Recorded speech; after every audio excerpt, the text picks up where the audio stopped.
So you were a fan of all of this Bravo stuff, like many people are. So how did this start becoming like a business slash full-time job? Yeah, so around the time I was actually writing Bob's book, I hadn't been performing, and because of kind of the personal struggles I went through, I was like, I'm never getting on a stage again. Like, I refuse. And then a friend was telling me, like, you should start a podcast. Like, you can basically perform from your living room. You don't have to get on a stage.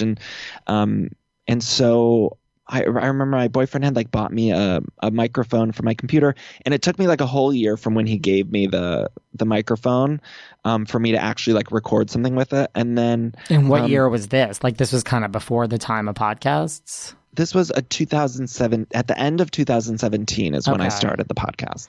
So not everyone in the world had one like today. Yeah, I mean there were still quite a bit, and I think in the Bravo space there weren't a ton. Like Watch What Crappens was on, of course, and then Bitch Sesh. But yeah, there wasn't a whole ton at the time, but there were some.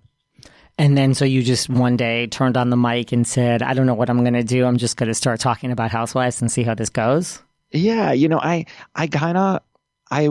my first couple interviews were like celebrity interviews, but they weren't Bravo focused. And then I don't know, by episode 3 or 4, it was just me and a microphone talking about what was happening on Bravo.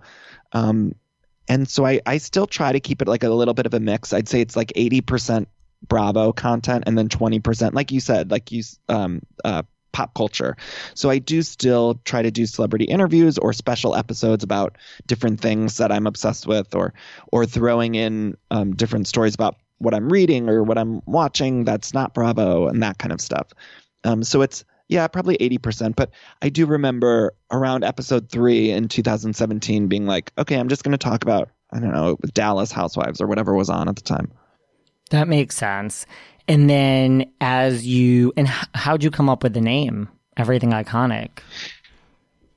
Oh, it actually, I was on Instagram, and Britney Spears' Instagram, she always posts like very odd things, and maybe it wasn't her Instagram, maybe it was her Twitter, but she had posted an ear of corn. Like it was just like a Google image of an ear of corn. Yeah. Like a corn on the cob. And I clicked on it, and like every comment underneath it was like iconic, iconic, iconic. And it made me laugh. And I thought, okay, this is so funny, because it's just like people will celebrate anything. If they love someone, anything's iconic, right? And I also like that it was a positive thing. It was, to me, it's a great thing when people are such a fan of pop culture that they think something's iconic that isn't, of course, necessarily by definition iconic. But it kind of was a tongue-in-cheek thing of like, everything is iconic. And so I want to talk about everything iconic. And I realized that some of the things that we're talking about, like Bravo or whatever, aren't maybe what everyone considers iconic, but I think it's a great thing to celebrate the things we love. And so that's where it came out of.